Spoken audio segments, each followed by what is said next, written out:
Variation, बात नहीं करो। तो इसका पहला हमने क्या देखा बताओ? Running water. रनिंग वाटर से बहुत कुछ हो जाता है, क्लिफ बन जाती है, तो कहीं स्टंप बन जाते हैं, तो कहीं क्या बन जाता है, ठीक है।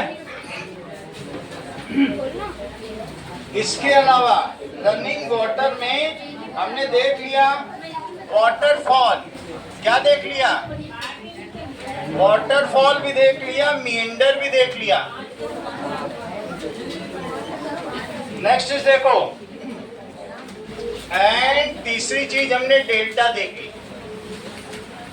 ये पहला है रनिंग वाटर। दूसरा देखो waves and current. Beach, sea stack, sea cave, sea arch. Waves and current में हमने बहुत सी चीजें देख ली जो सी वेव्स होती हैं। हाँ, कौन सी वेव्स? सी वेव्स। सी से वेव निकलती है कि नहीं, लहरें। उनसे क्या क्या बनता है बताओ? बीचेस,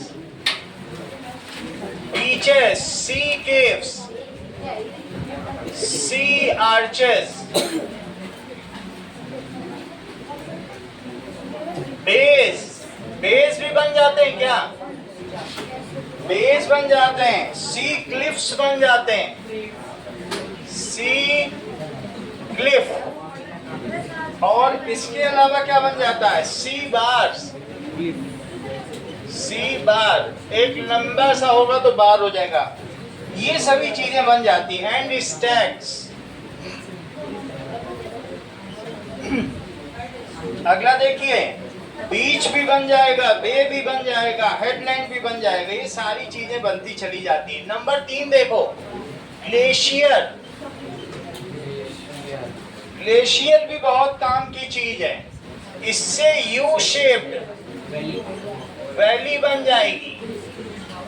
ये चीज मैंने कल दिखा दी थी, यू शेप्ड वैली बन जाती है।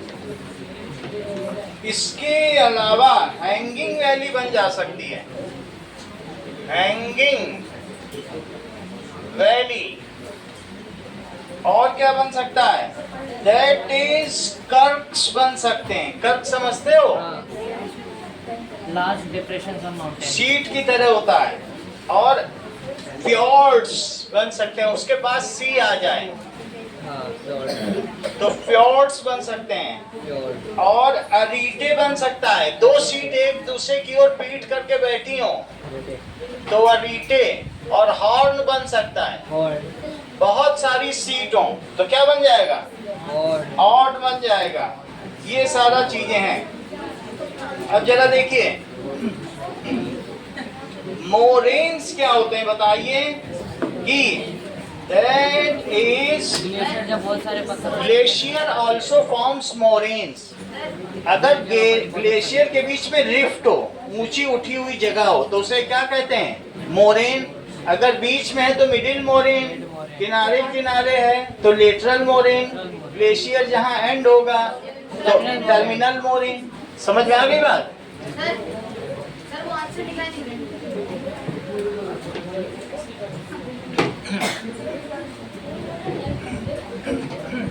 अगला देखो, now glacier also forms moraines. Glacier से और क्या बनता है? मोरेन। मोरेन क्या है? मोरेन का मतलब क्या होता है? कि डिपोजिशन ऑफ रॉक्स। मोरेन क्या होता है? जब ग्लेशियर बहता है या अवलांच आता है तो उससे बहुत सारी रॉक्स भी आती है, तो that is deposition of rocks. तो अब क्या हो सकता है? मान लीजिए ग्लेशियर बह रहा है तो बीच में ऊंची उठी हुई जगह भी होगी और ये ग्लेशियर बहता जा रहा है, इसको कहेंगे मिड मोरेन। और किनारे किनारे को क्या कहेंगे? Lateral moraine.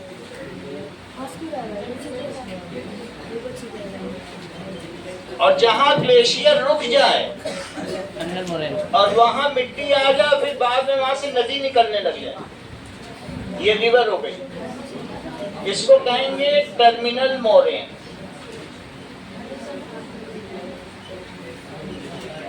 ये तो कल हम लोगों ने वीडियो देख लिया था। तो दैट इज मोरेन 3 तरीके के होते हैं। एक मिड मोरेन, दूसरा लेटरल मोरेन और तीसरा टर्मिनल मोरेन। अब आगे देखो, विंड भी बहुत कमाल दिखाती है। तो विंड की वजह से भी लैंडफॉर्म बदल जाते हैं, विंड की वजह से यार्दंग बन जाते हैं। यस, मशरूम क्या बन जाएंगे? मशरूम रॉक्स बन जाएंगी। और कहीं कहीं डिप्रेशन भी बन जाएंगे। क्या बन जाएंगे? बिल्कुल, अभी वो भी बताने जा रहा हूँ। डिप्रेशन और ड्यून 3 तरीके के बनते हैं। बर्चन ड्यून तुमने पढ़ रखा है? लॉन्जिट्यूडनल ड्यून और बर्चन ड्यून। और कौन सा होगा? लॉन्जिट्यूडनल। अगर बहुत सारी एक ही तरफ मतलब परपेंडिकुलर बन रही हो, हवा उधर चले और ऐसे ऐसे बन जाए, बताया था कि नहीं? जैसे ट्रांसवर्सल, लॉन्जिट्यूडनल हवा के 90 डिग्री पर बने। और एक स्टार ड्यून लॉन्जिट्यूडिनल। और अगर कई तरफ से हवा आए संस्कृति तो स्टार नहीं बन जाता। Star dunes. तीसरा कौन सा है? स्टार। चौथा भी है, parabolic U shaped dunes established by vegetations. ये पैराबोलिक ड्यून्स है। बस ऐसा हो बर्चन ड्यून की तरह ही रहेगा, यहाँ से हवा चल रही है, ये पैराबोला कहलाता है। देखो, अगर बर्चन ड्यून बन रहा है तो इसमें यू शेप्ड ड्यून है। अब इसको देख लेते हैं, आपको दिखा भी देते हैं पैराबोलिक ड्यून। हाँ, पैराबोलिक ड्यून्स। देखो, इसकी इमेज देखें तो पता चले मुझे तो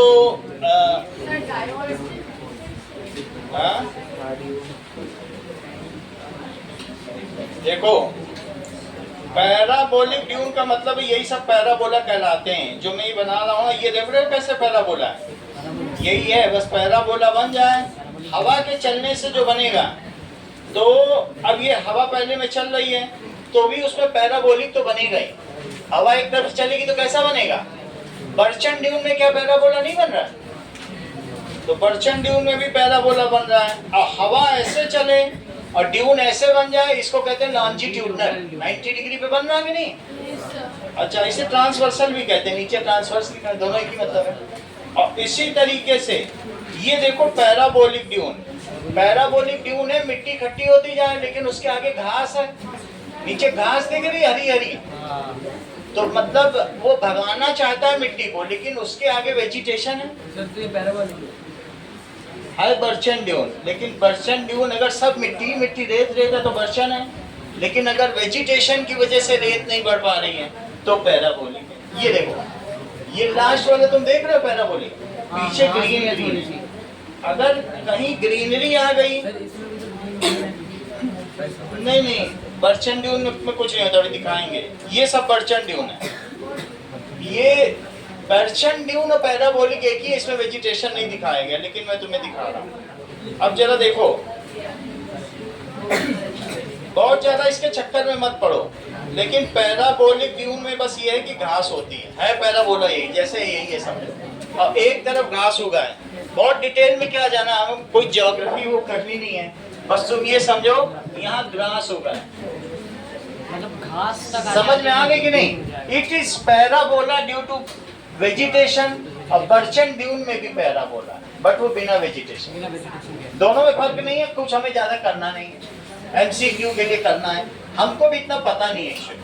तो अब ये नई चीज आई है, बहुत देखना पड़ेगा, तो बता दो, सही है? ये नेट से देखना पड़ेगा कि वास्तव में बहुत थोड़ा डिफरेंस होगा। ये कह रहा है बस ड्यू टू वेजिटेशन। ओके, अब क्या चीज? स्टेबलाइज्ड बाय वेजिटेशन, यानी ये ड्यून आगे इसलिए नहीं बढ़ पा रहा है क्योंकि इस पे आगे घास आ गई। ये इस वहां पर इजराइल में पैराबोलिक ड्यून है, तुम कहो तो दिखा दें। ये देखो इजराइल ने अपनी जमीन में गड्ढे खोद खोद के कुछ कुछ बना दिए, तो इजराइल का वेजिटेशन देखो, इजराइल फार्मिंग सिस्टम, उसका पूरा ड्यून, उसको पूरा खेती दिया गया था। अब इमेज में दिखाएंगे तुमको पता चलेगा कि ड्यून को उसने क्या किया। देखो इजराइल पैराबोलिक ड्यून, तो इस तरीके से उसने जहां जहां डिप्रेशन थे उस पर पानी भरा पॉलीथीन में रख रख के, और फिर उसमें वेजिटेशन उगा दिया, पानी वहां रुक गया, और अल्टीमेटली वो आज हरा भरा है, उसको किसी से कुछ मांगने की जरूरत नहीं है। पैराबोलिक सैंड ड्यून इस तरीके से भी होता है, ये देख रहे हो, ये दो बर्चन में और इसमें फर्क दिख रहा है तुमको। सर ये कैसे बन गया? बन गया डिप्रेशन से, विंड की वजह से डिप्रेशन है, इसी में अगर पानी भर जाए तो ओएसिस हो गया। हवा चारों तरफ से आती है, और जो तुम नहीं करे टॉर्नेडो आ जाता है, चक्रवात, हवा उड़ा ले जाती है और डिप्रेशन बना देती है। कभी तुमने ये देखा, ये टॉर्नेडो भी इसमें सेल पड़ा होगा तो दिखा देंगे, इसी से वॉर्टेक्स बनता है। अभी मैं देखता हूँ सेल होगा, नहीं तो सेल डालना पड़ेगा,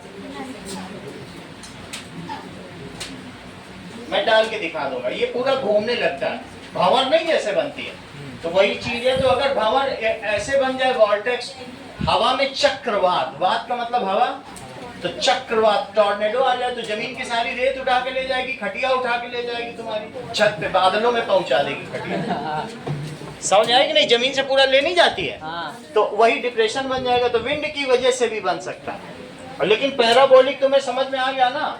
अब ये देखो कैसा है पैराबोलिक, समझ आ गया, ज्यादा समझना नहीं है। अब ये देखो, इतना समझने के बाद तुमने सभी ड्यून्स देख लिए, अभी पांचवा देखो, अंडरग्राउंड वाटर। क्या अंडरग्राउंड वाटर की वजह से भी कुछ परिवर्तन आता है?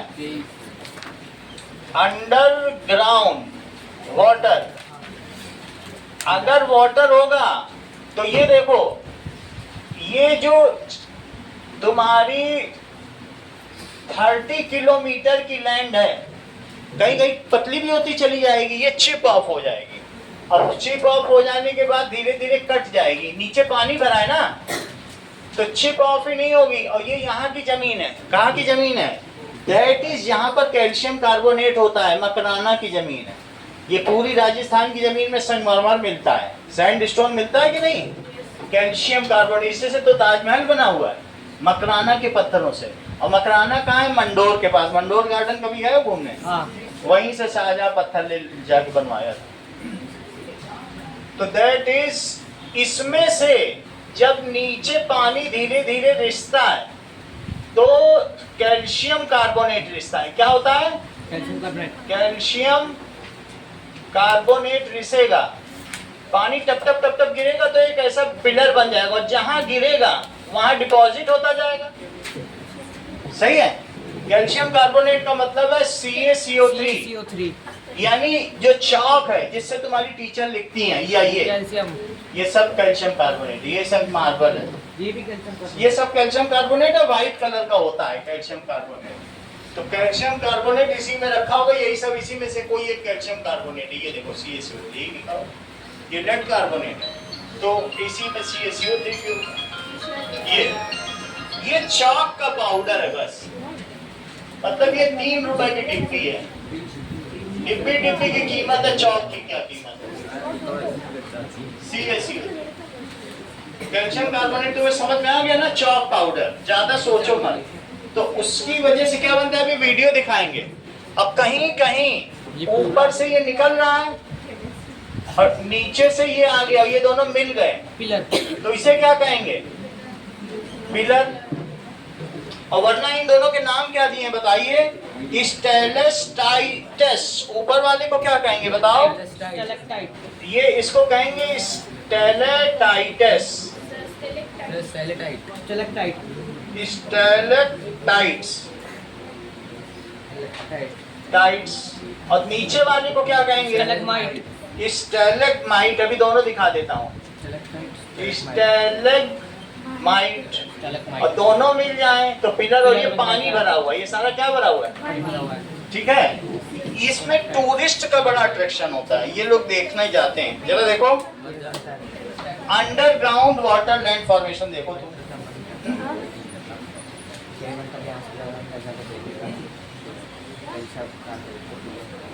अंडरग्राउंड वाटर लैंड फॉर्मेशन, ये देखो। तो अंडरग्राउंड वाटर की वजह से बहुत ये चीजें बनती हैं। जरा इस चीज को देखो कि अगर इसमें दिखाता है तो ठीक है, वरना एआई जनरेटर दिखाता। ये देखो ग्राउंड वाटर सिर्फ हमारे अंडरग्राउंड बहुत से इरोजनल फीचर्स जैसे कि पूल्स, देखो ऊपर से दिख रहा है, लैब्स एक्सेट्रा क्रिएट होते हैं। बट ये ग्राउंड वाटर केवल इरोजन ही नहीं, ये जमीन के अंदर है, जिससे फॉर्म होते हैं जैसे तिल्लस में नहीं लग रहा तुमको। ये देखो नीचे से उठे तो स्टैलेग्माइट्स ऊपर से गिरे, अब मिल जाए दोनों, तो यही हम जानेंगे ये देखो इस वीडियो में। नीचे जो उठा है, करेंगे क्लास 11 का चैप्टर 7 ये सब 7th का रिवीजन करा रहा है। वर्टिकली कुछ नीचे जाने के बाद ये देखो ये सारे लैंडफॉर्म से समझ में आ गया ना तुमको। इरोजन हो गया और कहीं डिपॉजिट हो गया। और डिपोजिशनल लैंडफॉर्म्स में शामिल है stalactites, stalagmites and pillars. Erosional landform देखो ये पिछली वाली लाइन पढ़ लो, यही सबसे ज्यादा अच्छा है, इसी को पढ़ने बस। और डिपोजिशनल लैंडफॉर्म्स में शामिल है स्टैलेक्टाइट्स, स्टैलेग्माइट्स। बस ये लाइन अब पढ़ लेते हैं, अब इससे हमारे मतलब का ज्यादा कुछ नहीं। एक अगर जमीन के अंदर से इरोजन होता रहे ग्राउंड वाटर, तो वहां पूल बन जाएंगे। भाई पानी कहीं नीचे से पूरा हटा ही दिया तो उसके अंदर क्या होगा, जैसे स्विमिंग पूल गड्ढा होता है कि नहीं, तो जमीन, अब पूल को हम अलग से देख लेंगे, लेकिन तुम समझ लो कि जमीन के अंदर भी पूल बन सकते हैं। गड्ढा हो गया तो वहां क्या बन जाएगा, पूल बन जाएगा। तो ग्राउंड के नीचे, अंडरग्राउंड के नीचे पूल है। सिंक होल और पूल में डिफरेंस है, वो देख लेंगे अभी। सिंक होल और पूल समझ में आया। और क्या बनता है बताइए। देयर आर 2 टाइप्स ऑफ, एक डिपॉजिट होने की वजह से हो तो डिपोजिशनल है, जैसे स्टैलेक्टाइट, स्टैलेग्माइट्स और पिलर, ये तो तुम समझ में आ गए। तो ये किसकी वजह से बताइए, डिपोजिशनल लैंडफॉर्म। अब हम लोग दूसरा कौन सा देखने जा रहे हैं बताओ, दैट इज इरोजनल। ठीक है, दोनों देख लेते हैं अलग अलग तो काम बन जाएगा। एक है इरोजनल, मिट्टी सब काट के ले जाए, बनाए कुछ ना। और डिपोजिशनल, तो ये जमा करे और इसमें अपर्दन करे। अपर्दन जानते हो, यानी मृदा अपर्दन, erosion, that is taking away. जरा हम लोग चेक करें इरोजनल लैंडफॉर्म क्या होता है। तो इसी में पूल, सिंक होल, लैपिस तुम्हारी बुक में भी दिया हुआ है क्या? एक सिंक होल दिया है फोटो। तो इसका मतलब ये दोनों को कवर कर रहा है। चेक कर लो इरोजनल लैंडफॉर्म्स, ये देख लो। इरोजनल लैंडफॉर्म्स वीडियो में तो उसमें दो ही दे रहा तो ठीक है, बाई द विंड है। हम लोग अभी किस में पढ़ रहे हैं, underground water. Erosional landform by underground water है नहीं इसमें, चलो अलग से देखो। ये देखो sink holes and pools and lapies. अब बस तुम चित्र देख लो, इससे पता चल जाएगा। अरे बना ये देखो। अब इसमें क्या होता है कि तुम्हारे बुक में ये देखो, मान लीजिए कहीं पर ग्राउंड में ये क्या दिखाया है, सिंक होल। ये चीज देखो, तो ग्राउंड वाटर धीरे धीरे घटता गया, उसके साथ मिट्टी ले गया और कहीं पे ऐसा होल बना डाला, तो उसे क्या कहेंगे, सिंक होल कहेंगे। तो ये बहुत नीचे गहराई में होगा तो सिंक होल कहेंगे। और पूल्स एंड लैपीज, तो पूल्स एंड लैपीज हम लोग देख लें। In ancient Egyptian mythology, bones and lapis typically refers to the sacred materials used, where gods were described as having lapis lazuli hair अब and ये देखो, silver. इसमें देख लेते हैं स्विमिंग पूल दिखा रहा है ये। pools, sinkholes and lapids. अब दिखा देगा, इसी में दिखा देगा। ये देखो, ये देखिए, कहीं कहीं पे क्या होता है कि सिंक होल तो तुम्हें समझ में आ गया ना, अभी इसको पढ़ भी लेंगे कि सिंक होल क्या है। और पूल देखो, दैट इज इरोजनल है, किसी की कहीं पे मिट्टी अगर हट गई है, सॉफ्ट मिट्टी है, तो क्या बन गया यहाँ पे, पूल बन गया। ये जैसे देखो, दैट इज, इसमें सब चीजें हैं। ये देखो, अब ऐसे मिट्टी कट जाए, अंदर अंदर बहुत कट जाए, तो उसमें क्या होता है कि पूल थोड़ा गहरा होगा, 4-5 फीट। और अभी सिंक होल में बहुत लोग छलांग मारते हैं, मैं तुम्हें यूट्यूब में दिखाऊंगा, तो वो 20-20 फीट नीचे चले जाते हैं। और तुम इसमें मारोगे और उल्टे गिरोगे पूल में, तो हो सकता है सर टकरा जाए और दिमाग फट जाए। पूल इतना ही नहीं होता, पूल में थोड़ा पानी है, पूल में 5 फीट पानी है हमारे बराबर, लेकिन जो सिंक होल है उसने इतना ज्यादा गड्ढा कर दिया है। सिंक होल में अगर किसी ने डाइव मारा है, तो ऐसा आप देखोगे कि रुद्रप्रयाग, देवप्रयाग में बहुत सारे सिंक होल बने, अभी मैं दिखा देता हूँ यूट्यूब में। और तीसरा लैपीज की बात है, लैपीज और देख लो, तो लैपीज इसमें कहीं दिखा रहा है, और तुम्हारी बुक में लिखा है लैपीज की नहीं लिखा है? नहीं सर। छोड़ो फिर, तो बस पूल में ये देखो, दैट इज, एक चीज और देख लो, डाइविंग इन सिंक होल, बस ये देख लो, ये देखो ऐसा बना होगा, इसमें जो लोग गिरते हैं, ये है सिंक होल। ये देखो कितना खतरनाक है, ऊपर से जरा सा दिखेगा, लेकिन जो इसमें नीचे जाएंगे वो घुसते ही चले जाएंगे। ये देखो, एक गोताखोर गया भी है, डाइवर। तो अब ऐसे में लार्जेस्ट सिंक होल देखो, in the world is Jiaozhai Tiankang in Fengjie, China, over 650 meters. इसमें हालत खराब हो जाती है। ऊपर देखो छत दिख रही है, आसमान। Tian means heavenly pit, the largest and deepest अब आगे की sinkhole बात in the करो। world. 650 मीटर इंचेस में कितना होता है फीट में? है 650 metre feet. 50 metre, 650। My god, ये 3 मीटर है। 650 मीटर, सर ये कितना फीट है? इतना तो वो भी नहीं होता है, पूल आधा होता है इसका। तो पूल सिंक होल, तो वही लार्जेस्ट दार्जिलिंग का बता रहा ना, चाइना का, तो इसमें पूल है, बात नहीं करो, सिंक होल, बस 2 ही नाम है, ये तुम्हारे काम के हैं, बुक में है। और बाकी ये तीनों नाम जो है डिपोजिशन में आते सर ये कितना हैं। फीट है? रूम कितना फीट है? ये 10 फीट। 10। अब देखो आगे की बात करें कि हम लोग 5 फीट के हैं, तुम एक के ऊपर एक खड़े हो जाओ, तुम छत से टकरा जाओगे। अगला देखो, now that is underground water में, ये सारा आपने देख लिया। लैंड फॉर्म एंड डिजास्टर, क्या ये जो अलग अलग लैंड फॉर्म बनते हैं, इससे कुछ डिजास्टर भी होती है? हाँ। ठीक है, क्या क्या हो सकती है? Land form and disaster, and disaster.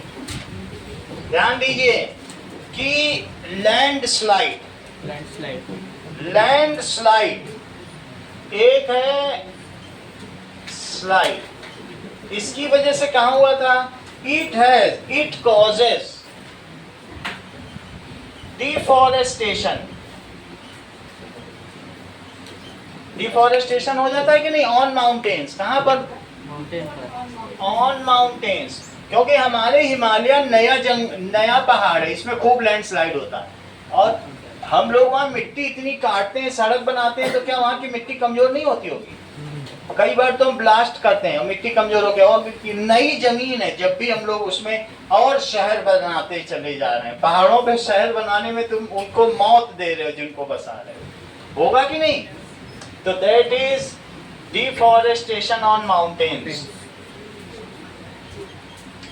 It is often seen on new mountains like Himalayas. It is oftenly seen in new, जो कच्ची मिट्टी के बने, सर ये कितना पुराना माउंटेन है हिमालय? लो, ये बहुत नई बात बोल दी। बोली अरावली विश्व का सबसे पुराना माउंटेन है और हिमालय सबसे नया। इतिहास ने बताया। कितने साल पुराना? बहुत बड़ी बात इंडिया में ये दोनों है। कितने साल पुराना है वो? ये इंडिया वाला, ये जो हिमालय है ये 10 लाख साल ही पुराना है बस। अरावली ये कितना है? अरावली गोंडवाना लैंड के साथ चला आया, ये तो बहुत ज्यादा ही पुराना वो होगा। बहुत पुराना है। तो new mountain, it is ऑफनली seen in new mountains landslide. It causes human loss, devastation होता नहीं है। हाँ। ये इससे क्या होगा? इट कॉजेज ह्यूमन लॉस हो जाएगा एंड कोलेटरल डैमेज। क्या संपत्ति का भी नुकसान होता है? कोलेटरल का भी तो लॉस होता है। कोलेटरल का मतलब संपत्ति। जैसे I lost my uncle and my collateral. Collateral का मतलब पूंजी, जो भी जिसमें पैसा लगा, ठीक है। Anything which is related to money is called collateral. तो लॉस, तुम अपना कोलेटरल रखती हो तो बैंक तुमको पैसा देता है, क्योंकि मेरी जमीन गिरवी रख लो, मुझे 10 लाख लोन दे दो। ऐसा करती हो कि नहीं? करो। That is and collateral. तुमको पैसे की जरूरत नहीं पड़ती पानी पूरी खाने के लिए, कुछ बेचो बाचो। अगला देखिए, अवलांच। अवलांच का मतलब है कि हिमस्खलन। निकल जाती है। किसका स्खलन? बर्फ का हिमस्खलन। हिमस्खलन। और इसको कहते हैं भूस्खलन। भूस्खलन। खिसकना, जमीन खिसक गई तो भूस्खलन, और बर्फ खिसक गई हिमस्खलन। हिमस्खलन। That means from glacier, when avalanche, a large mass of glacier slides down, then it is catastrophic. ये बहुत ज्यादा मौत को बुलावा देने वाला। When a large mass of glacier breaks, ये उत्तरकाशी में हुआ था। When a large mass of glacier, ठीक है, breaks and slides down, ठीक है, it causes human loss and property loss.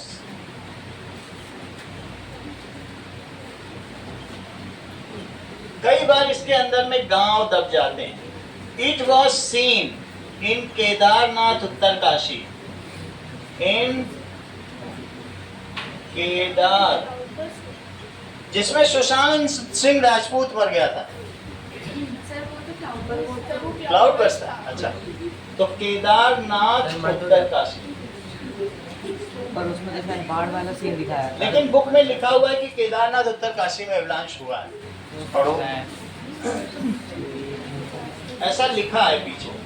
अब आगे देखो, ठीक है, उसके पीछे पूरे पहाड़ी हैं। पीछे लिखा था GLOF क्या होता है?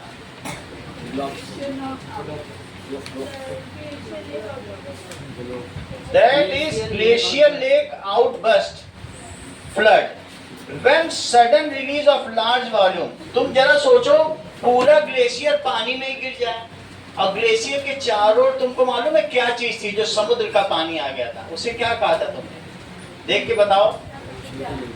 ग्लेशियर के चारों ओर सी वाटर आ जाए तो उसको क्या कहा था? देखिए, अभी बता रहा हूँ। क्या कहा था? fjords, yes, fjords। तो जब उसमें ही ग्लेशियर गिर जाए तो क्या वो पानी बढ़ जाएगा? हाँ। और क्या फ्लड आ जाएगी? हाँ। तो वही फ्लड की बात है। ग्लेशियर गिरेगा तो पानी कहाँ जाएगा? आसपास के रहने वालों पे चला जाएगा। तो बेचारे ये सील, वालरस मछलियों पे फ्लड आ जाएगा। वो मछलियाँ उड़ के घर चले जाएंगी। मछलियाँ उड़ जाएंगी। अगला देखो, That is glacial lake outburst flood. ठीक है, ऐसे Glacial lake outburst, इसका मतलब पूरा पढ़ो। फ्लड, ब्लॉफ्स, ये कहाँ पे हो सकता है? ये क्लाइमेटिक फैक्टर हो सकता है। और तुम लोगों ने देखा कि ये थाईलैंड में लोगों ने समुद्र के अंदर मीटिंग की 15 देशों में, समुद्र के अंदर मकान बना के बोले कि दुनिया ध्यान नहीं दे रही है, ग्लोबल वार्मिंग हो रही है और रोज 2-2 इंच बर्फ बढ़ती चली जा रही है हर साल, तो ऐसे में हमारा देश तो डूब जाएगा। हम 1 फीट ही ऊपर है जमीन से, ध्यान दो। उसका ध्यान दिलाने के लिए उसने जमीन के अंदर मीटिंग की, समुद्र के अंदर। लेकिन दुनिया क्या ध्यान देगी? उसको तो बहुत पेट्रोल चलाना है, बहुत सब कुछ करना है और वार भी करने हैं, उससे ग्लोबल वार्मिंग कितनी बढ़ रही है। तो इसकी वजह से क्या होता है? That is intense snowfall. अगर बहुत सारा large volume of glacier lake बढ़ता चला जाए तो बस इसको ज्यादा सोचने की जरूरत नहीं। एक ग्राफ दिखाया गया, मैं भी तुमको डायग्राम में दिखा देता हूँ। दैट इज, आप बस वीडियो से समझ लो। Largest and deep. Glacier lake outburst flood, इसी से तुम्हें बस समझ में आ जाए। ये देखो, ये दिखाया गया है, इससे एक्स के बारे में। ये एक तरह के टिकिंग टाइम बॉम्ब्स हैं जो हिमालय में फोड़ रहे हैं और ये पूरे रीजन के लिए एक बहुत बड़ा और बढ़ता हुआ खतरा बन चुके हैं। सो एक मोमेंट के लिए इमेजिन कीजिए, पानी, कीचड़, पत्थर और बर्फ का एक पहाड़ जो घाटी से नीचे आ, अगर सब कुछ नीचे आ जाए तो क्या होगा बताओ? ग्लेशियर ही पूरा नीचे आ जाए, वहाँ तो बढ़ जाए, 2 डिग्री बढ़ गया हिमालय का टेम्परेचर अभी पिछले कुछ सालों में। और ये जो अभी शिवलिंग जो बनता है ना, वो 6 दिन में ही पिघल गया, जबकि 51 दिन का पूरा टूर होता है अमरनाथ यात्रा। इतनी गर्मी। तो ग्लेशियर लेक आउटबर्स्ट फ्लड ऐसा, ये देखो ग्लेशियर लेक आउटबर्स्ट फ्लड। समझो ग्लेशियर से चीज आ गई तो वहां का रिवर भी आ गया। अब अगर डायग्राम में ये दिखा दे, बस यही सब है। वो जो ऊपर से ग्लेशियर गिरा तो पानी सब नीचे आ गया, समझ में आ गया? शहरों में पहुंच गया, सिक्किम में आया था ये। तो इट इज, कोई शॉर्ट वीडियो हो तो उससे तुम लोगों को ज्यादा समझ में आ जाए, सही है? तो दैट इज, ये 3D देख लो, ये समझ में आ गया तुमको? ग्लेशियर गिर जाए पूरा तो बताओ सारी रिवर कहाँ जाएगी? वो नीचे होकर कीचड़ के साथ सब पहुंच जाएगी, समझ में आएगा? नहीं, उसके साथ को मत करो। समझ में आ गया ना कि किस तरीके से होता है? ऊपर से ग्लेशियर गिरा, रिवर नीचे आ गई। आगे देखो, डस्ट स्टॉर्म क्या होता है? डस्ट स्टॉर्म तुमने कभी मैनचेस्टर में देखा है? वो लोग 5 खेती करते थे साल की, कहते थे, और इतना गन्ना उगाते थे, कहते थे हम गन्ने से इथेनॉल बनाएंगे, हमें पेट्रोल की जरूरत ही नहीं सऊदी अरब में, हम इथेनॉल से गाड़ी चलाएंगे। आज भी तो इथेनॉल की बात हो रही है। और 5 फसल उगाते थे। उन्होंने जमीन का सारा न्यूट्रिशन खींच लिया, जमीन ऐसी इनफर्टाइल हुई कि उसके बाद रेत ही रेत बन गई। फिर उसने मना कर दिया, भैया हम इनफर्टाइल हो गए, हम पे कुछ ना होगा। और इसके बाद क्या हुआ? वहां जो मैनचेस्टर बहुत बड़ा शहर था, वहां 10 मंजिल तक रेतों के गुबार उड़ने लगे, सब छोड़ भागे। आज वो घोस्ट सिटी बन गया, भूतों का शहर। इतना गुबार उड़ रहा है, घर छोड़ के भाग गए सब लोग। तो आप समझ गए प्रकृति से खिलवाड़ करने का नतीजा। That is dust storm. आप लोग देखो, डस्ट स्टॉर्म राजस्थान में अभी तो आया था। डस्ट स्टॉर्म अगर बहुत ज्यादा आता है तो जैसे चूरू में आ रहा है, ये देख रहे हो, पीछे से आ रहा है, ये देखो, है ना? चल नहीं रहा, चल ही तो रहा है, ये बस आ नहीं रहा। ये सब डस्ट स्टॉर्म है। ये देखो पूरे शहर को खा जाएगा।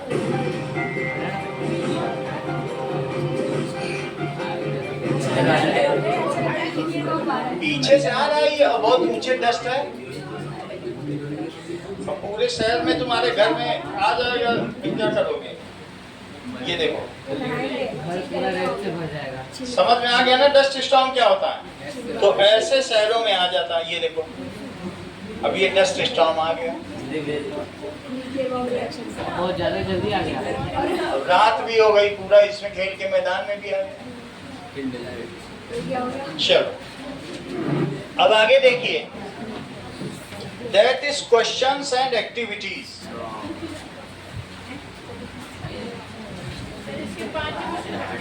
5 क्वेश्चन करने कर लो, फिर हम लोग हिस्ट्री पे आ जाएंगे।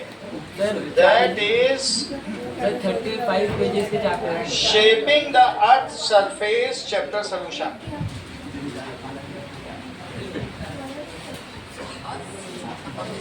ये वहाँ भी आया था एक बार शायद। चलिए वहाँ बहुत सारा रेत होता है। और तेरे पर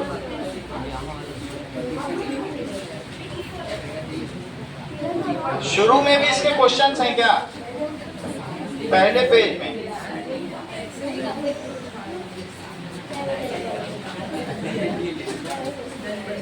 ठीक है। नाउ शुरू पहले पेज के क्वेश्चंस करो, फिर उस थोड़ा थोड़ा लिख ले, फिर उसके बाद लास्ट के करें। इधर है।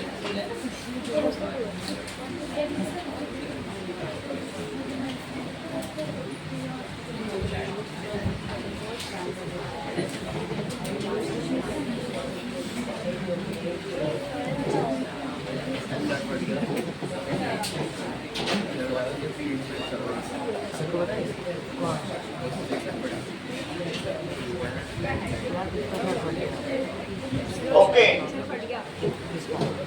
Now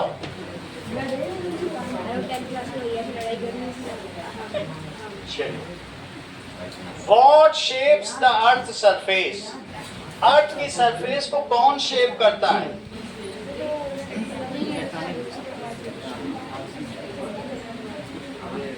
that is what shapes, note down करो Pratyush, what shapes the earth surface?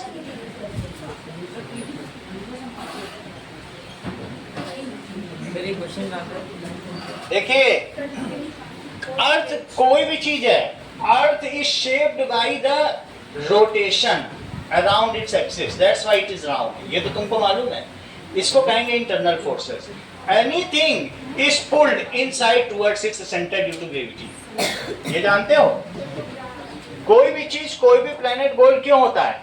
क्योंकि कोई भी चीज अगर ऊपर उठेगी, पहाड़ टूटेगा तो नीचे क्यों आता है? वो सेंटर के और ज्यादा पास आना चाहता है। कोई चीज क्यों आ रही नीचे?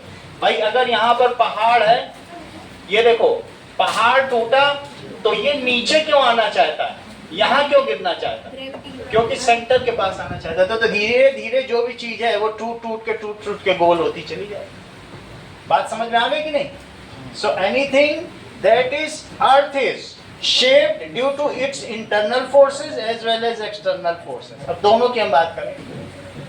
ये इंटरनल फोर्सेस है, आंतरिक बलों के द्वारा तथा बाह्य बलों के द्वारा धरती का आकार निर्धारित किया जाता है। Okay, earth is round shape. क्यों है बोलो? Due to pull of gravity. किसकी वजह से बताइए? at its center. Further earth या various landforms are made due to internal and external forces। और भी तो landforms बनते जाते हैं। So various changes in landforms, continents, बहुत सारे कॉन्टिनेंट्स बनते जाएंगे। New island, rising of new island भी होती जाती है। तुमने कभी सुना है? राइजिंग ऑफ न्यू आइलैंड, ये सब कैसे बनते हैं? ठीक है, इज मेड ड्यू टू श्रेया इंटरनल एंड एक्सटर्नल फोर्सेस। ये सभी इसमें मदद करते हैं। Internal forces includes tectonic plate movements and volcanoes. Internal forces कौन से हैं? Include shifting of tectonic plate,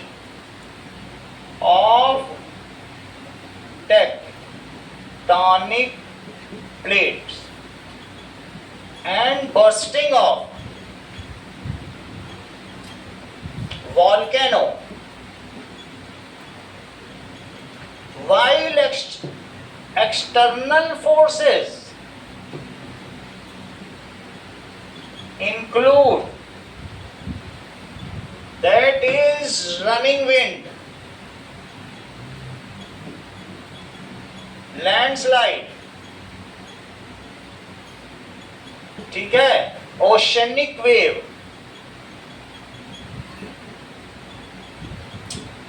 ये सारी चीजें होती रहती हैं। तो that is wind, water and ice. किन वजहों से होता है? विंड, वाटर एंड आइस, और अंदर टेक्टोनिक प्लेट की वजह से। What is the plate tectonics? What are the effects of plate movement? Tectonic plate क्या है? What is the plate tectonics? Tectonic plates. Small and large pieces of Next. And what are the effects of plate movement?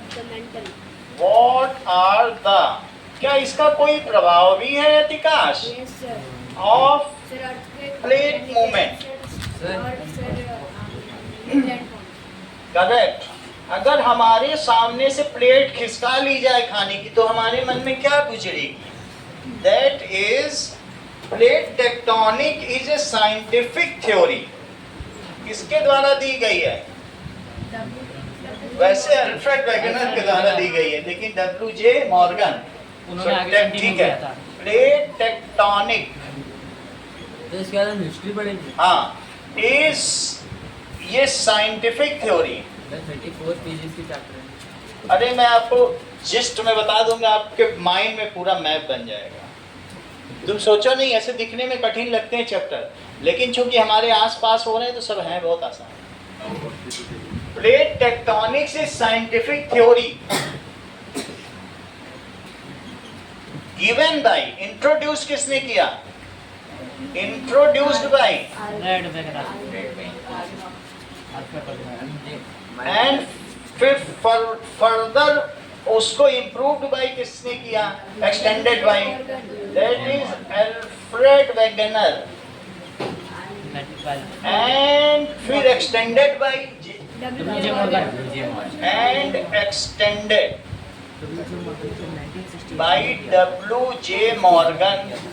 इसमें ज्यादा नहीं लिखना है, आपको लिखना है primarily there are 7 large land mass floating on semi solid matter।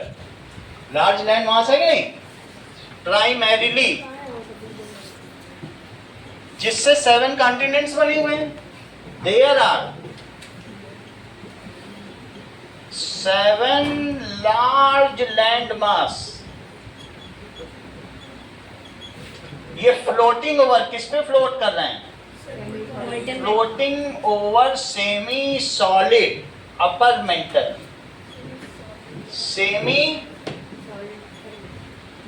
Solid upper mantle, उसके ऊपर ये कर रहे हैं। These are either shifting towards each other और away from each other and results in volcanic eruption. इन्हीं की वजह से तो होता है। ये आपस में कन्वर्जेंट मूवमेंट करते हैं, डाइवर्जेंट मूवमेंट करते हैं, और कभी कभी ट्रांसफॉर्मर मूवमेंट कर देते हैं। These are either shifting away और towards each other.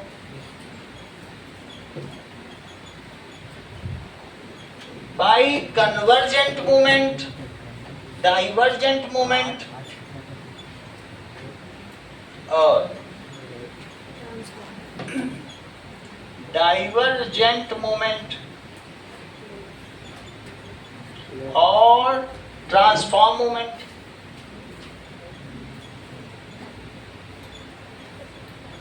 First two moments causes volcanic eruption while the last one causes seismic vibration, भूकंप, earthquake। ठीक है, first two moments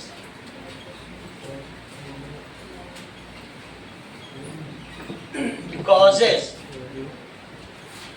volcanic eruption while last one causes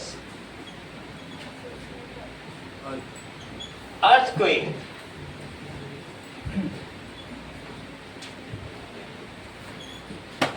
अगला देखो, तीसरी चीज,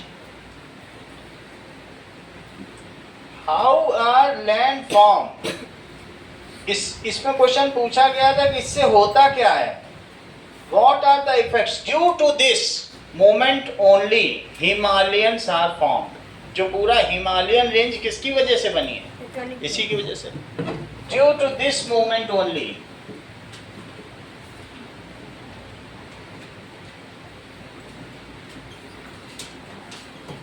और ये लॉफ्टीएस्ट माउंटेन है दुनिया के, सबसे top. Due to this moment only Himalayan range is formed.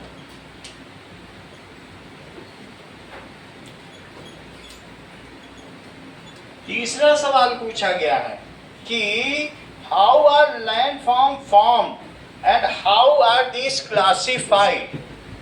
तो how are land formed and how are these classified।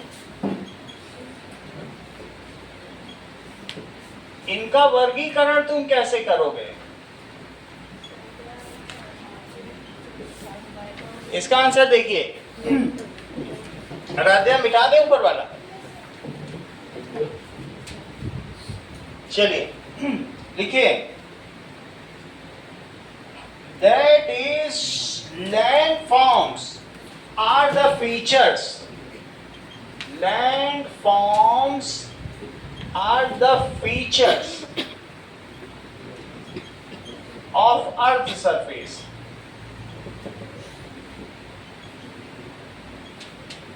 That make up the terrain. That make up the terrain। जो हम लोग टेरेस्ट्रियल प्राणी हैं, टेरेस्ट्रियल, और एक होता है सेलेस्टियल, जो आकाशीय देवी देवता हैं, वो सेलेस्टियल बॉडी है, और हम लोग ठहरे संसारी प्राणी। We are terrestrial, you are celestial. चांद सेलेस्टियल है, तारे सेलेस्टियल, वी आर टेरेस्ट्रियल। ठीक है, क्योंकि हम टेरेन में रहते हैं इसलिए टेरेस्ट्रियल कहलाते हैं। उनका कुछ नहीं, सब टेरेस्ट्रियल। एक्वेटिक वो तो बहुत ज्यादा बोलना था, उनके बीच में भी है एक्वेटिक है 10th में। तो make up the terrain, relief pattern, इसी को दूसरा नाम क्या दिया गया, पैटर्न, और टोपोग्राफी, इसका तीसरा नाम क्या है, तुम्हें जो पसंद हो वो लिख लेना।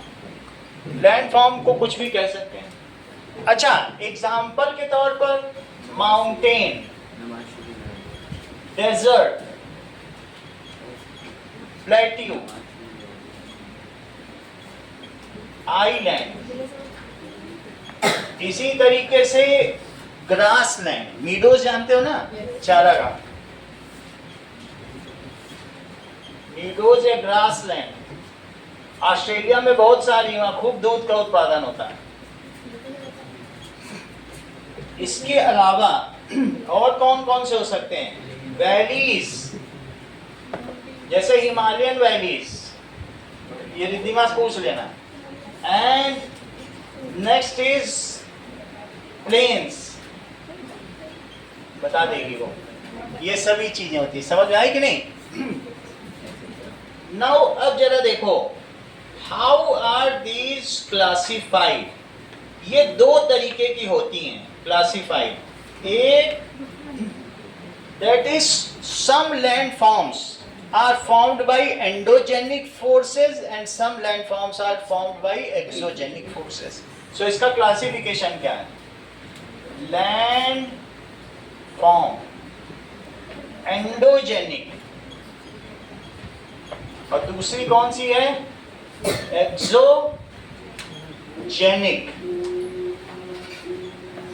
देखो इसका क्या मतलब है?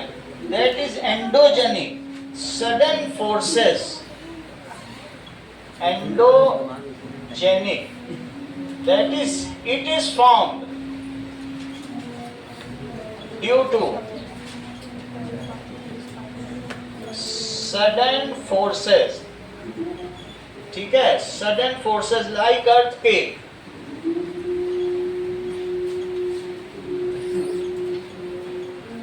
जब तुमको मालूम है कि एस्टेरॉइड 300 मिलियन ईयर्स पहले टकराया था, डायनासोर्स 300 मीटर उछल गए और वहां से जब टपके तो मर ही गए, और फिर सी के बेड में आके गिरे। कहाँ गिरे? सी के बेड में ये डायनासोर देखो गिरा पड़ा है, और बहुत सारे गिरे पड़े, और ये जब सी के बेड में तो ढक गए, और बाद में जब ये ढक गए तो अभी यही तेल के कुएं बन गए, और इसी से अब अरब वाले सोने की कार ले रहे हैं, एक पेट्रोलियम। सर इसके 4 पैर कैसे हैं? समझ आई बात? की छिपकली तो है, वही होते हैं। डायनासोर छिपकली छिपकली होते जो शोर करे, ऐसी डायन जो शोर मालूम नहीं है। डायनासोर आगे देखिए, ड्यू टू छिपकली तो समझ में आ गया, 300 मिलियन ईयर्स पहले हुआ था ये। हैं। फिर इसके अंदर अब कितना बड़ा, बहुत बड़ा एस्टेरॉइड आके टकराया था, और उसका क्रेटर आज भी मौजूद है, देख लो तो हैरान हो जाओ। अमेरिका में दिखा दो सर, दिखा दो सर। बहुत बड़ा क्रेटर है, दैट इज एस्टेरॉइड की वजह से। अब आगे देखो, ये देखो, large crater due to asteroid. ये देख लो, ये बहुत लोग देखने भी जाते हैं, बिल्कुल छोटे से दिखते हैं, इसके बगल खड़े हो जाए तो ये देख लो, इसके बगल में आदमी कोई खड़ा है कि नहीं? जहाँ कोई खड़ा हो तब तुम्हें कंपैरिजन मिले। सर YouTube पे सर्च करो things that are bigger than you think. मतलब इसमें कोई खड़ा नहीं है, ये तो तुम्हें दिखाते हैं। ये कार खड़ी है, ये लोग रह रहे हैं इसके बगल, दिख रहा है घर है? हाँ ये सही है, ये अमेरिका में है, समझ आया? ये देखो, घर से तुम्हें नहीं पता चल रहा है, क्रेटर के बगल घर है, तो कहाँ घर? वो सामने है, महल है। सर ये है ना छोटा सा, सर जो डायनासोर इसके नीचे आ गया है, समझ में आया? और उसके साथ में रोड भी बनी। अब आगे देखो भाई, जो क्रेटर देखने जाएगा वो सब टहलेगा भी, वहाँ फिसलेगा भी ना। इन सब वजह से volcano and landslide, sudden forces, earthquake, कोई इंसान अंदर चला गया तो वो बाहर कैसे आएगा? वहीं रहे, बाहर क्यों आना है? And landslide. अब जरा देखो, एक्सोजेनिक फोर्सेस। एक्सोजेनिक फोर्सेस की वजह से क्या होता है? That is due to water, wind, sea waves and glacier. ये तो तुमने पूरा पढ़ा chapter. It is due to water, waves, glacier, इन सब की वजह से, एंड विंड। विंड इरोजन भी तो होता है, कभी विंड डिपोजिशनल भी होती है और इरोजनल भी होती है, दो तरीके की होती है।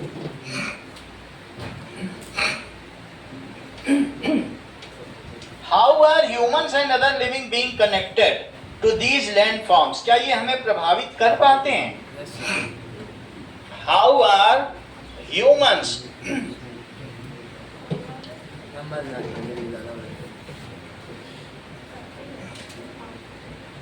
क्या किसी लैंडफॉर्म के पास ज्यादा जनसंख्या पाई जाती है, कहीं कम जनसंख्या पाई जाती है? क्या रिद्धिमा का घर बहुत बड़ा है और श्रेया का बहुत छोटा है? ऐसा होगा? ये बिहार में रह रही, वहां की जनसंख्या कम होगी। जो लोग प्लेनर एरिया में हैं और जो माउंटेन में रह रहे हैं वो दौड़ते भागते फिर यही होता है। अगर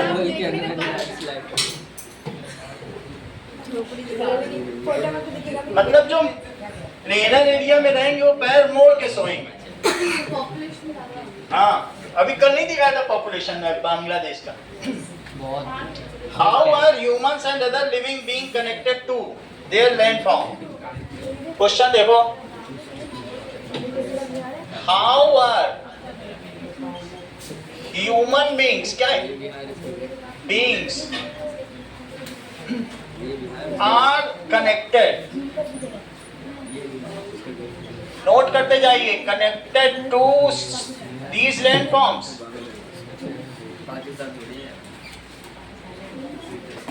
तो हम कैसे कनेक्टेड हैं? वी आर डीपली कनेक्टेड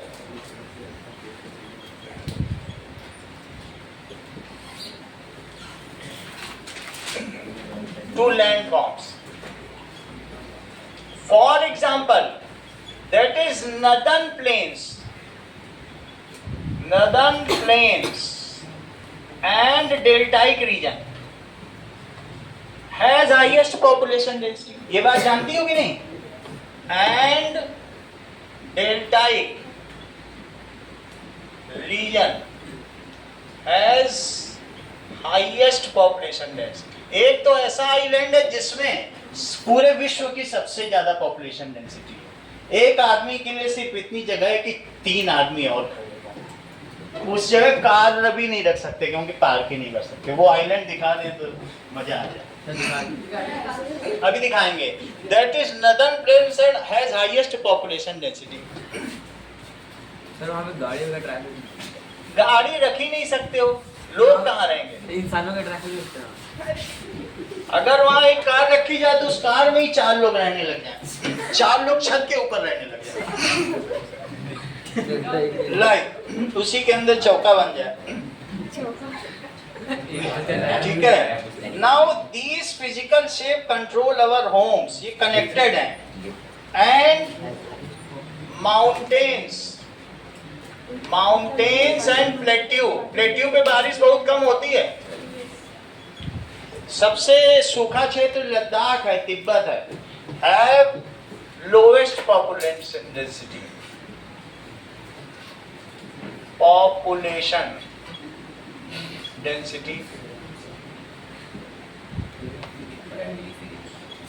ठीक है।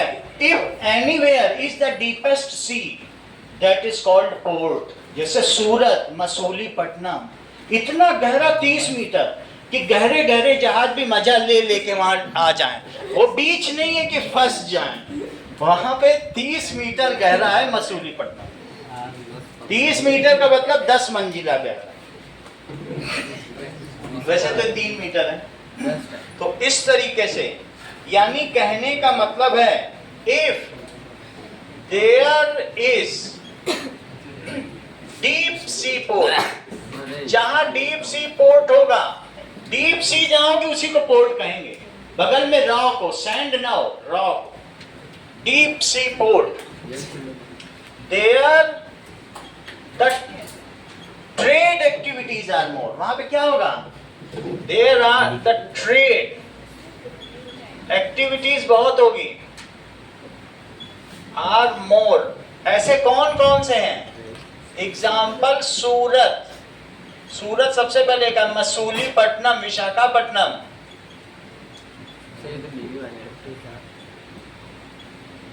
मुंबई, कांडला, ठीक है, विशाखापट्टनम,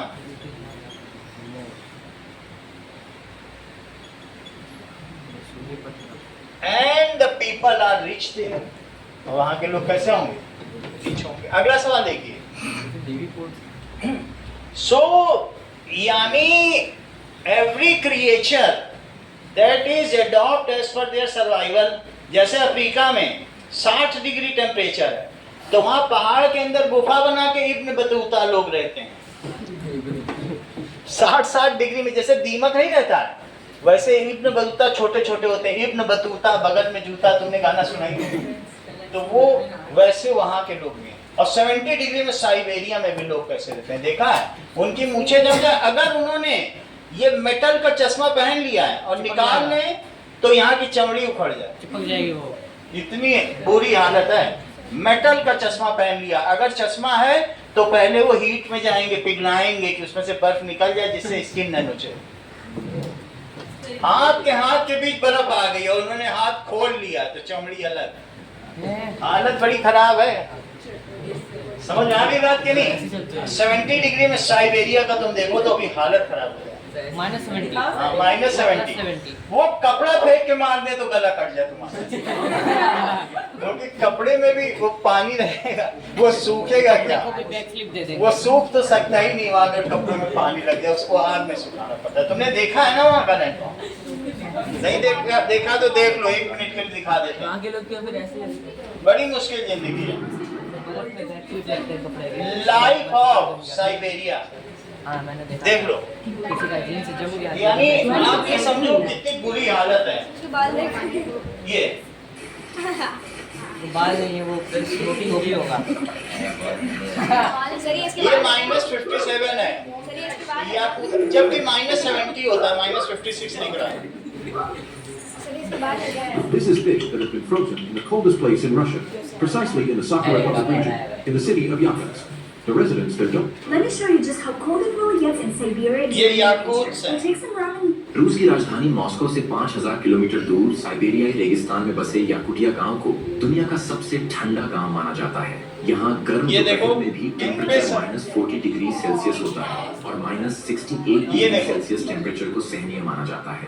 यहाँ रहना लोगों के लिए डीप फ्रीजर गाड़ी एक बार बंद कर दी तो फिर बंदी हो गई, पूरी जिंदगी चालू करनी पड़ती। होने के कारण लोग साफ पानी के लिए जमी हुई नदी से बर्फ के टुकड़ों को स्टोर रूम में रखते हैं। तुम्हें समझ में आ गया? Hottest place in world, Try again. सारा बैठे एक है। Hottest place in world. Car के पहिए पिघल जाते हैं, ये देखो। तो ऐसी भी जगह है जहाँ जूता रखो तो पिघल Is जाए। it possible to use the heat of my car to cook eggs? अंडा बन It's so गया। hot that when I left my crocs outside, they shrunk by half inside. Her First, I तरीके started का। by turning the AC to the highest setting so I can preheat the inside of my car. Then I set up my phone to record a time lapse, but when I came back to check on the footage, it was overheating. So shout out to Apple. But to my surprise, the egg was cooked. अंडा तक फट जाए, So I इंसान got a क्या box of eggs and left them inside of my car to see if they'll cook. A few hours later, I came back to check on the eggs. सही नहीं बता रहा है। कितनी गर्म है। इस जगह का नाम है एरिज़ोना। यहाँ की रोड्स तो समझो आग उबल रही हो। देखो चलो कोई बात नहीं, लेकिन वो कार पीछे से अपने रबर छोड़ दी जाती, जूते का वो बन जाता है कार, वो सब एक ही बात है। ये देखो, ऐसी हालत होगी तो क्या होगा? The coldest day in Arizona looks like. And here the temperature can rise up to over 100 degrees, as it's the hottest state in the US. Hottest है। During such heat. चलो, now we will see। लोग वहाँ के फिर क्या होते हैं, habitat में रम जाते हैं, जैसा होता है। That is how do disasters associated। तुमने ये देखा है कि यहाँ मेहरानगढ़ के चित्र में जब वो रानी अपने बाल धो रही तो उसका चोटी का पानी उसकी कोहनी से चू रहा है और मोर पी रहा है वो पानी। तो चित्रों में देखने से पता चलता है वाटर की कितनी क्राइसिस थी। यानी यहाँ वाटर कंजर्वेशन में क्या क्या दिखाया गया, चित्रों से motivate. How do disaster associate with different landforms impact, क्या इसका हमारे ऊपर असर भी करता है? हाउ डू डिजास्टर्स, ठीक है, एसोसिएटेड विद, और ये क्रेटर में मजा लेने जा रहे थे, विद डिफरेंट लैंडफॉर्म्स। ये सोचो डायनासोरों पे क्या गुजरी होगी। लैंडफॉर्म, ठीक है, इम्पैक्ट 300 मीटर उछल के बेचारे ह्यूमन लाइफ, धरती देखी यानी 100 मंजिल ऊपर उछले। आंसर देखिए, दैट इज डिजास्टर की वजह से क्या होता है, देखिए डिजास्टर्स नोट करो अधिकाश, लाइक लैंडस्लाइड, फ्लड, फ्लड आ गया, एवलांशे, और ग्लोव्स, अर्थक्वेक। ठीक है, ये सब क्या करते हैं? Cause huge human loss and loss of collateral. क्या करते होंगे वो लोग? Cause huge human loss and loss of collateral. इसकी वजह से क्या होता है? Due to this the country moves 10 to 20 years behind, बहुत पीछे चले जाते हैं। Due to this, that particular region goes 10 to 20 years behind.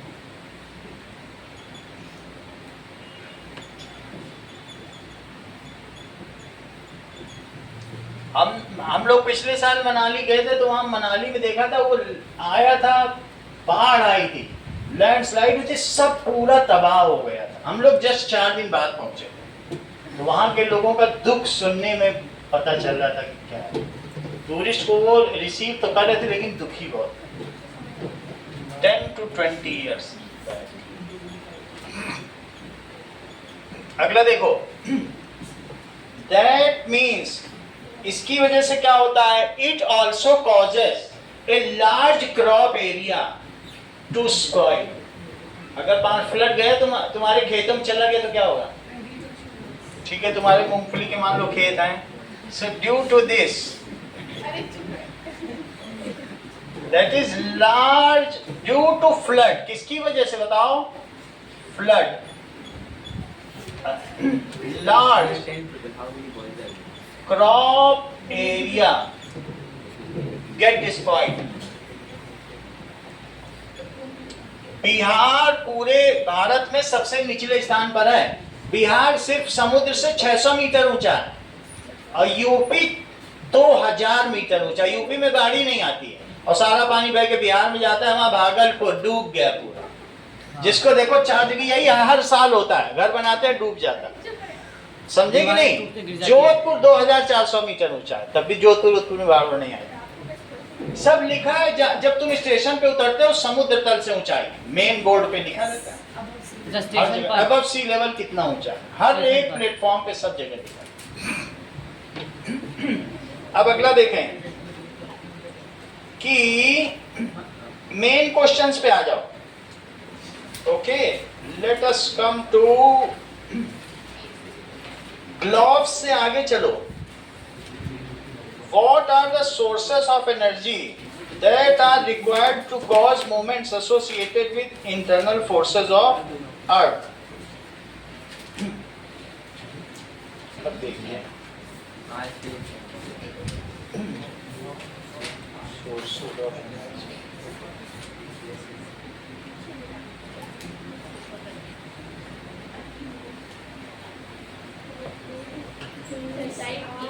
हाँ,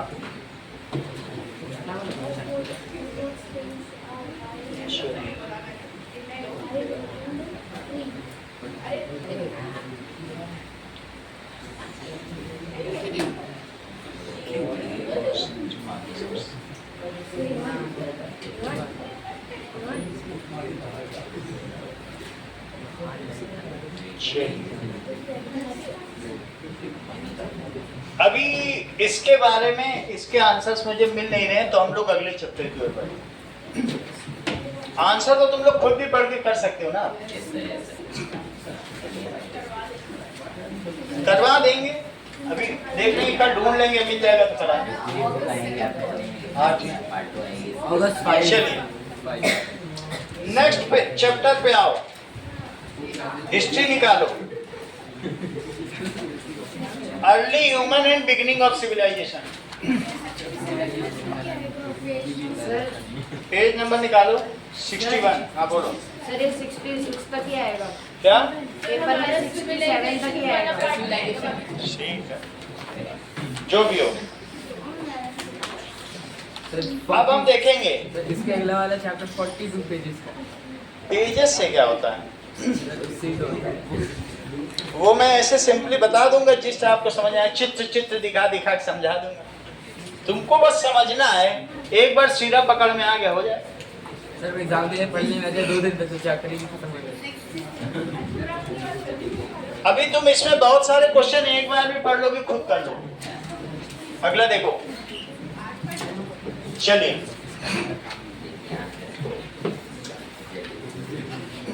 एक्चुअली हमको क्या है ना, मैथ्स और साइंस डबल पढ़ाना पड़ गया, नहीं तो मैं अभी बहुत अच्छी पोजीशन पे रहता, वही फिर से रिपीट करने पड़ गए। सर हमारा वैसे अगला मैथ्स का एग्जाम, अब मैथ्स खुद ही करना तुम लोग।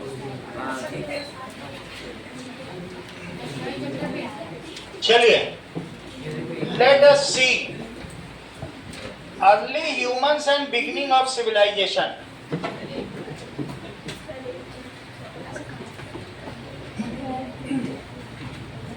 अर्ली बात नहीं करो, ह्यूमंस एंड बिगिनिंग। तुम पैरेलल में क्लास में चला है कुछ लिया, तुम उसको सिखा रही हो कि टॉप कर जाए।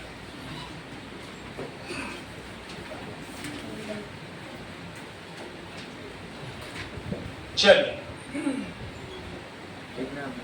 यानी कहने का मतलब है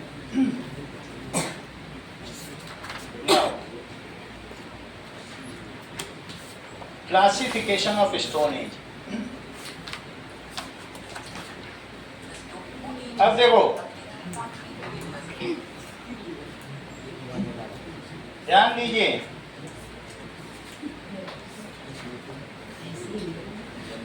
ये जो हमारा शुरू का टाइम है, सही है, तो इसमें 3 तरीके का, एक है 10,000 before common era, 10,000 before common era, और उससे पहले that is 3.3 million year ago. इसको क्या कहते हैं? That is palaeolithic age. ये मैं स्टोन एज की बात बता रहा हूं। जब लोग पत्थरों के हथियार बनाते थे तो ये एज कौन सी कहलाती है बोलो? पेलियोलिथिक। लिथिक का क्या मतलब होता है? स्टोन। और पेलियो का क्या मतलब है? Old stone age. Old stone age. इसके हथियार उस समय खुरदुरे होते थे। जरा सोचो कि जो शुरुआती मनुष्य थे वो कहाँ रहते थे? रिवर के पास। मनुष्य को क्या चाहिए बताओ? पानी और कहीं फल फ्रूट मिल जाए लगे हुए खाने के लिए, उससे ज्यादा तो नहीं चाहिए ना। जानवर लोग भी एप, हम लोग एप से ही तो आए हुए हैं सारे। किससे आए हैं? एप से इवॉल्व हुए हैं। तो वो रिवर के किनारे रहते थे और फल तोड़ तोड़ के खा लेते थे, उगा कुछ नहीं पाते थे। तो इस एज में ये लोग क्या करते थे, जब रिवर आती है तो जानते हो पीछे से इरोजन की वजह से पत्थर ले आती है। और क्या वो पत्थर गोल होते थे? बहुत सारे पत्थरों को वो अपने पास इकट्ठा करके रख लेते थे। और कोई उसमें से ऐसा जानवर होता था जो गेम एनिमल कहलाता है, जैसे हिरन। हिरन को क्या कहते हैं? Game animal. तो उसको पत्थर से मारते थे, लेकिन कभी लग भी जाता था तो भी हिरन भाग जाता था। उन्होंने एक पत्थर से दूसरे पत्थर को मारना शुरू कर दिया। इसकी वजह से जो पत्थर थे, गोल गोल पत्थर थे, वो टूट गए। And they have the sharp ends. However, those sharp ends were rough. उतने अच्छे नहीं थे। तो जब रफ वाले हैं तुम्हारे में जो हथियार बने हैं उनको पेलियोलिथिक कहोगे। तो क्या ऐसे हथियार तुम्हें दिख रहे हैं कहीं पे? तो वहीं पे पेलियोलिथिक पढ़ो, कहीं लिखा हुआ है तो उस पेज पे तुम पेलियोलिथिक पढ़ो, लिखा हुआ है क्या? देखिए, दैट इज, ये पढ़ रहे हैं इनको, इसका मतलब है कि पेलियोलिथिक टूल्स। कौन से टूल्स थे? पेलियोलिथिक का मतलब old stone age. That is, इस समय लोग क्या करते थे बताइए? दैट इज पत्थर के हथियार बनाते थे। दैट इज, अब जरा पेलियोलिथिक पढ़ो। That is rough stone tools. कैसे टूल्स होते थे? Rough stone tool. सब बुक की लैंग्वेज लिखवा रहा हूं। और वो लोग क्या क्या करते थे, सब फीचर भी लिखे, देखो उसी पेज पे। तो जो पेलियोलिथिक थे उस समय वो रफ स्टोन टूल बनाते थे और सब देखिए हंटिंग करते थे। क्या करते थे? हंटिंग। सर वो हंटिंग करते हैं, कच्ची में ही खा ली। हंटिंग में अभी तक आंख का विकास नहीं हुआ। एक बार उन्होंने पत्थर फेंका जोर से और वो सामने वाले पत्थर को हिट कर गया। अब पत्थर को जब हिट कर गया तो उससे स्पार्क निकला और वो जानवर वहीं पर जल गया घास में। तो अब उसके बाद उन्होंने जब सोचा कि पहले छूने की कोशिश की, इतना गर्म था नहीं छू पाए, फिर बाद में उन्होंने कहा अब चलो हिम्मत करते हैं, छुआ, उसका मांस टेस्ट किया तो वो बहुत टेस्टी लगा। पहले वो स्कैवेंजिंग करते थे, मरे हुए जानवर को भी खाते थे, ये स्कैवेंजर्स थे। ऐसा भी नहीं कि हंटिंग से ही खाएं, स्कैवेंजिंग भी करते थे। समझ में आया कि नहीं? स्कैवेंजिंग का क्या मतलब होता है? स्कैवेंजिंग थे, जैसे गिद्ध लोग होते हैं, हाँ वल्चर्स, वो मरी हुई चीज खा लेते हैं। हंटिंग एंड स्कैवेंजिंग करते थे। तो इस तरीके से जब आग का विकास हुआ तो उन्होंने देखा कि जो कच्चे फल थे, वो जो जंगल जल गए थे, वो भी खाने में टेस्टी लग रहे थे। इन्होंने कहा ये तो बड़ी काम की चीज है, पत्थर पत्थर से टकराया तो नई चीज बना ली। तो धीरे धीरे फायर का विकास हुआ, वो मैं अभी बता रहा हूँ कि कब हुआ है। लेकिन तुम ये समझो मोनोलिथिक, मीजोलिथिक, नियोलिथिक, 3 चीज तुम सीख लो। 3 स्टोन एज है। मैं पाषाण काल की बात कर रहा हूँ। किसकी काल की बात कर रहा हूँ? पाषाण काल। पूरा पाषाण काल, मध्य पाषाण काल और नव पाषाण काल। उसके बाद 3 कौन कौन से काल है बताइए? पहले पेलियोलिथिक, इसमें हंटिंग, स्कैवेंजिंग और गैदरिंग भी करते थे। जरा सोचो कितने चालाक थे, गैदरिंग भी करते थे। जो फल पक गए या कुछ भी रख लेते थे जानवर, चारों तरफ पत्थर से ढक देते थे कि कोई उठा के न ले जाए। पत्थर से ढक देते तो कोई उठा के ले जा पाएगा? ऐसे समय में ही इन लोगों ने जब तेज हवाएं चलने लगी तो वहीं आसपास विंड इरोजन से बनी हुई केव्स में रहना शुरू कर दिया। सोचो जरा, हवा तेज चलेगी, कभी फ्लड आ जाएगा तो इनकी रक्षा कौन करेगा? केव्स। तो केव्स में रहना शुरू कर दिया। समझ में आया? फिर धीरे धीरे उसी का अगला जो आया, देखो क्या मीजोलिथिक है तुम्हारे में? मीजोलिथिक आया। मीजोलिथिक कब से कब तक आया बोलो? That is 8000 years, यानी BCE। इसको क्या कहेंगे? पाषाण काल, पत्थर का काल, पाषाण काल। तो ये वाला ईयर क्या कहलाया? लिथिक। लिथिक का मतलब पत्थर और मीजो का मतलब मध्य पाषाण काल। इस एज में लोग क्या करने लगे बताइए? शार्प टूल्स होने लगे। इनके टूल्स अब कैसे होने लगे? चलो, दैट इज मीजोलिथिक में दे स्टार्ट डोमेस्टिकेटिंग एनिमल्स। उन्होंने जो भेड़िए थे उनको पालतू बना लिया, भेड़िया दो मिलाने लगा, कुत्ता कहलाने लगा। जो जंगल में रह गया वो भेड़िया कहलाया, और जो इसके साथ आ गया, इंसान के साथ जो डोमेस्टिकेटेड हो गया, वो कुत्ता बन गया। कुत्ते भी भेड़िया होते हैं। जनरल शेफर्ड को, जर्मन शेफर्ड को देख लो। तो दैट इज, इन्होंने अब क्या काम करना शुरू कर दिया? Domestication of animals. सर उन्होंने सबसे पहला कौन सा एनिमल को डोमेस्टिकेट किया था? Of animal. ये धीरे धीरे पढ़ेंगे। डोमेस्टिकेशन तुम्हें समझ में आ गया कि that is domestication. Sharp tools हो गए, और क्या हो गया? Sharp tools and permanent settlement भी इनका हो गया। नदी किनारे इन्होंने क्या कर लिया? Made permanent settlement.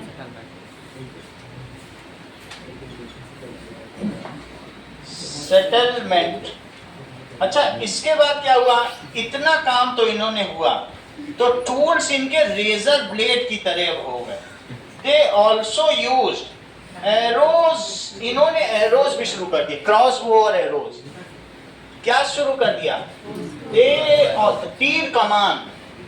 They also invented, आविष्कार कर लिया। That is arrows. एरोज यानी चाहे वो भाले की तरह इस्तेमाल करें या किसी भी तरीके से। ये अब नियोलिथिक एज है। इसके बाद नियोलिथिक एज कब से कब तक है? दैट इज 3000 BCE तक। वो कौन सी एज आएगी? नियोलिथिक। तो नियोलिथिक में अब इनके टूल कैसे हो गए? दे एडॉप्टेड एग्रीकल्चर। इसका देखो, दे एडॉप्टेड, कुछ चीजों को इन्होंने शार्प टूल से जमीन खोदने लग गए और क्या किया?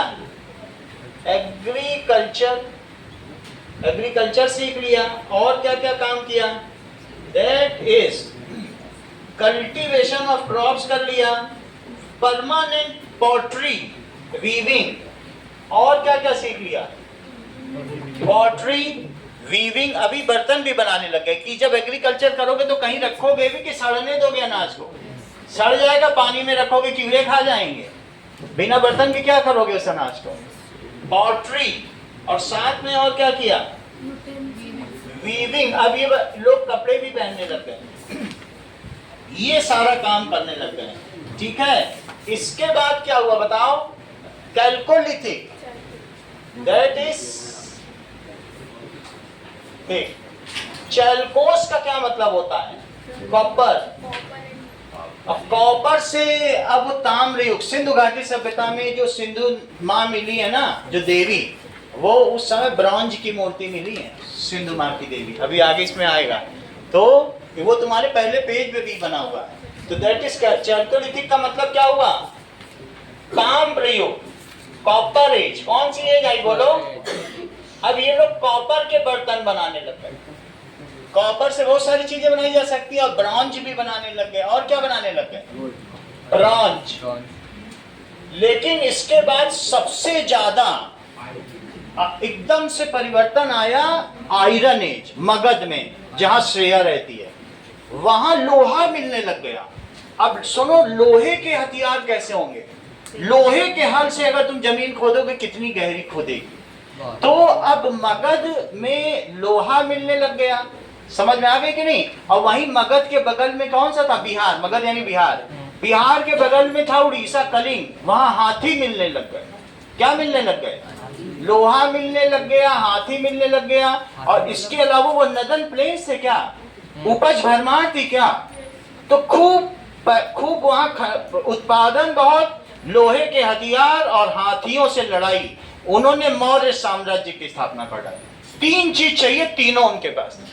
हाथी लड़ने के लिए और लोहे के मजबूत हथियार। क्या तांबे वाले मुकाबला कर पाते? उनके हथियार सब मुड़ मुड़ा गए। और जो नंद वंश था, घनानंद, उसने पूरे समरकंद तक, हिंदू कुश से लेकर बंगाल की खाड़ी और साउथ में पूरा जहां विजयनगर एम्पायर है, पूरा कब्जा कर लिया। और उसने बृहत्तर Bharat, that is extended India, greater India की स्थापना कर दी। बाकी अगली क्लास में।